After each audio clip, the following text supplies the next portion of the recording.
Saya sangat menyesal, sangat emosi pada saat itu.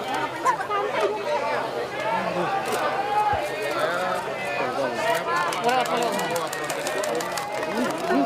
Istri saya Mundur. tidak melakukan apa-apa, justru menjadi korban. Saya menyampaikan permohonan maaf kepada pihak-pihak yang sudah terdampak atas perbuatan saya. Termasuk bapak dan ibu dari Turun.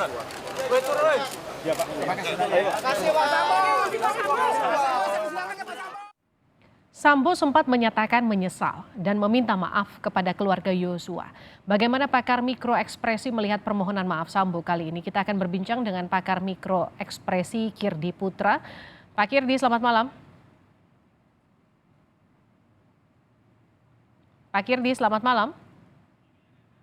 Selamat malam, Liviana. Baik, Pak Kirdi, apa yang Anda lihat dari permohonan maaf Verdi Sambo? Kalau sebelumnya kita sempat melihat pertama kali Verdi Sambo datang ke Barreskrim Polri, ia begitu percaya diri dengan suara lantangnya. Kali ini tidak. Kali ini ekspresinya berbeda 180 derajat, suaranya, ton suaranya pun berubah. Oke. Ada beberapa perbedaan yang kita lihat ketika FS datang pertama kali kita bicara waktu di kepolisian dan kemudian ketika sekarang di kejaksaan. Satu adalah tarikan alisnya ketika dia bicara, kan yang kita bisa lihat waktu itu karena bagian bawah muka tertutup oleh masker, kita cuma bisa melihat bagian alis dan mata. Jadi alisnya itu lebih tegang, lebih kencang gitu ke arah dalam. Ya, jadi lebih tegas menandakan seperti itu. Kalau ini enggak, ini loose, lemas, lebih cenderung dia alisnya itu enggak ada tarikan otot apapun. Dari bagian bawah wajah itu sekarang terlihat bahwa dia tidak ada tarikan, misalnya apakah dia senyum, apakah dia kemudian tegang itu menandakan takut di kanan kiri bibir. Tapi berarti dia saat ini tidak merasa takut ketika bicara, lebih cenderung tidak berekspresi, tapi tidak takut, tapi juga tidak marah gitu. Nah, kata-katanya yang menarik adalah kata-kata yang kemudian digunakan, pemilihan kata-kata yang digunakan oleh FS. Kata-kata yang digunakan kebanyakan sifatnya tidak jelas atau kita sebut sebagai gray gitu ya. Yaitu misalnya kata-kata awal bagus, saya sangat menyesal, saya sedang menjalani proses hukum, dan ketika mengatakan istri saya tidak bersalah, tidak melakukan apa-apa, dan justru menjadi korban, dia berhenti di situ. Nah, pertanyaan saya, korban apa? Apakah korban dari perlakuan dari peristiwa terjadinya proses pembunuhan ini, atau korban bahwa dia menjadi korban pelecehan misalnya? Itu satu. Yang kedua, ini dua-duanya masalahnya ini nih, kata-kata bersayap nih, gray area dua-duanya. Saya menyampaikan permohonan maaf kepada pihak-pihak yang sudah terdampak. Itu adalah istilah bahasa yang luas, termasuk rekan-rekannya yang kena gitu ya. Itu kena di situ. Namun ketika bicara atas perbuatan saya, ya, namun termasuk bapak dan ibu dari Joshua. Nah, ini nggak jelas permintaan maafnya untuk apa. Jadi kalau dikatakan bahwa ini adalah sebuah permintaan maaf bahwa terjadi pembunuhan, dia melakukan itu terhadap bapak ibu Joshua, enggak, ini nggak ada sebuah statement jelas bahwa saya minta maaf bahwa saya telah melakukan ini terhadap Joshua. Jadi Anda melihat tidak ada penyesalan dalam permintaan maaf Sambo kali ini? Saya melihat bahwa kata-kata ini masih dijaga, jadi belum lepas. Gitu. Saya masalah menyesal nggak menyesal itu masalah hati nih. Kita bicara ya, tidak tampak, penyesalan itu tidak tampak di wajah, itu satu. Tidak tampak bukan berarti dia nggak nyesel, tapi yang kedua bahwa kata-katanya ini masih dijaga sama dia, bukan kata-kata lepas orang sudah ikhlas, sudah pasrah gitu. Udahlah, saya memang pelakunya, saya memang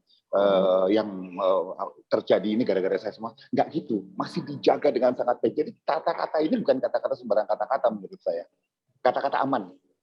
Kata-kata aman, termasuk tadi ketika Sambo bersikeras istrinya tidak bersalah, yang Anda katakan adalah gray area, kata-kata yang tidak jelas sebetulnya. Ya, kata-kata bersayap. Oke, apa yang sebetulnya ingin disampaikan kalau menurut Anda dari ekspresi yang dikeluarkan oleh Verdi Sambo? Gini, kalau apa yang ingin disampaikan, kita bisa pilih menjadi dua kalau dengan model komunikasi seperti ini. satu dari ekspresi yang dia tampilkan, dan kedua dari istilahnya paralanguage atau pola kata-kata yang dia berikan. Satu, bahwa dia belum dalam posisi bahwa dia benar-benar menyerah, istilahnya seperti itu. Bahwa dia masih merasa, dalam opini saya, ketika kita bicara analisa terhadap dua hal ini, bahwa semua pernyataan tersebut masih menjaga posisi dia bahwa ini belum langsung kena ke dia sebagai pelaku pembunuhan. Itu satu. Kedua, bahwa masih ada justifikasi kenapa pembunuhan itu dilakukan, dan ini pintarnya menurut saya disampaikan indirect dengan kata-kata itu, yang dimana banyak orang akan berpikir, oh dia sudah minta maaf. Tapi kalau kita bahas pelan-pelan per kata, ini nggak langsung sebetulnya. Nggak ada dari bahasa hukum misalnya yang menyatakan bahwa dia mengaku, ini udah mengaku melakukan pembunuhan. Enggak, belum. Coba aja baca istilah lebih detail dari kata-kata itu. Yang kedua, dari kondisi psikologis, enggak. Ini kalau misalnya saya contohnya, saya ditanya apakah saya melakukan sesuatu, Mas Kirdi melakukan ngambil barang ini, loh, kan saya di sini, saya nggak di situ. Berarti apakah menurut kamu saya ngambil barang itu? Teknik ini disebut imply atau indirect, membuat orang berpikir bahwa seolah-olah saya tidak melakukan. Abu-abu jadinya. Tapi orang boleh berprasangka bahwa oh iya Mas Kirdi nggak melakukan, gitu loh. Artinya dia masih Jadi nggak percaya perlu diri. berbohong. Saya melihatnya seperti itu. Oke, yang juga menarik dalam kasus ini juga Putri Chandrawati yang dari awal kemudian diperhatikan nih Pak Kirdi. Dari pertama kali ia muncul di Makobrimob sampai terakhir ia menggunakan rompi orange. Kurang lebih apakah ekspresinya juga masih cenderung sama? Putri Chandrawati kasus berbeda. Ekspresi yang dia tampilkan adalah lebih cenderung ekspresi sedih. Dia memang lebih ekspresif dibandingin FS.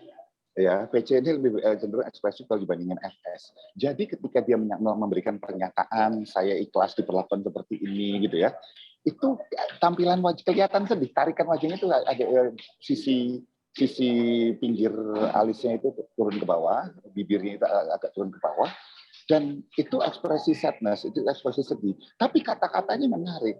Saya ikhlas diperlakukan seperti ini, titik.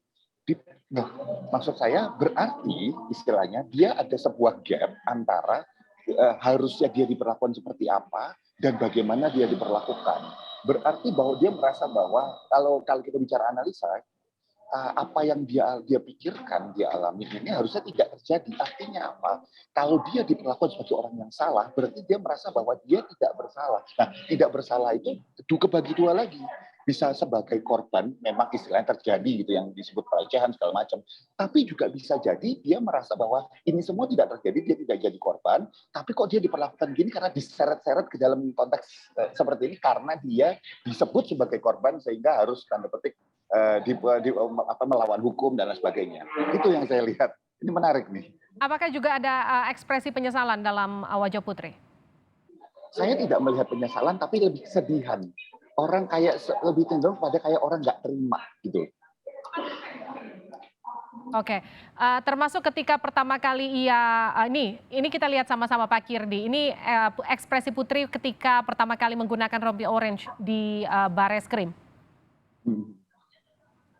Itu kan kelihatan sekali bahwa dari kita bicara mata ya, bagian mata wajah bagian atas gitu ya. Dia mengernyit seperti itu, dan kalau kita melihat bahwa ketika figur ini kan sebenarnya sama dengan figur yang waktu pertama kali memberikan pernyataan waktu itu ya. Nah, ini menunduk tarikan ke arah bawah gitu bagiannya, sementara alisnya itu juga agak turun gitu ketika dibicara. 2 kali tertangkap kamera di Makobrimob pertama, yang kedua ini Putri ini selalu menunduk. Apa yang kemudian biasanya bisa Anda tangkap dengan gestur seperti itu? Menunduk itu dua yang paling kemungkinan utamanya.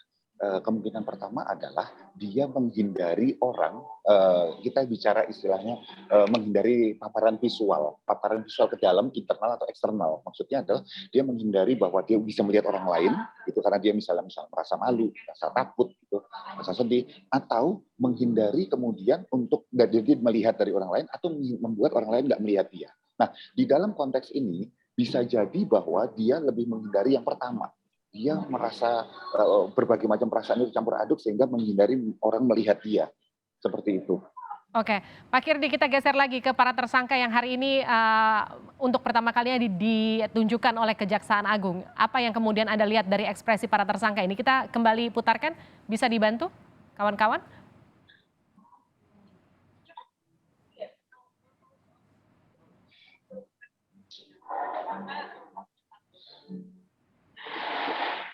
Kita lihat tadi ada Kuat Ma'ruf, Ricky Rizal yang pertama kali ditampilkan menggunakan baju tahanan kejaksaan. Nah, ini dia Pak Kirdi. Kan dibuka semua nih maskernya, gitu ya. Kita lihat bahwa Kuat lebih cenderung menunduk setelah itu, gitu ya. Sementara RR lebih cenderung lebih santai ekspresinya, ya. Santai itu kan sebenarnya ini ya, opini ya. Lebih Nah, ini cenderung Eliezer. Brigadir Baradae. Nah, Adakah ekspresi penyesalan dari para tersangka? saya tidak melihat bahwa masing-masing ada ekspresi.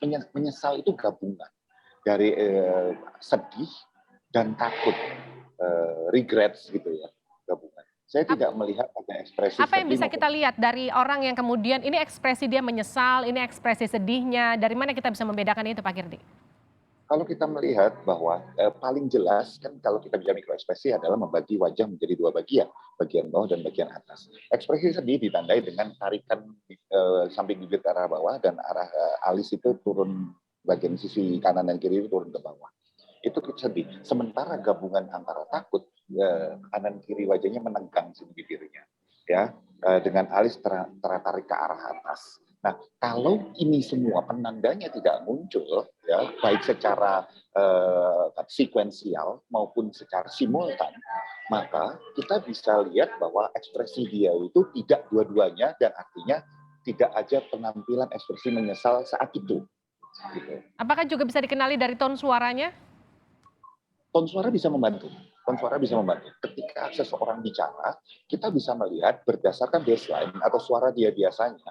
Itu misalnya contoh biasanya dia kecepatannya misalnya katakanlah berapa kata-kata per menit menjadi turun. Misalnya tadinya katakanlah 60 kata-kata per menit menjadi 50 kata-kata per menit misalnya seperti itu.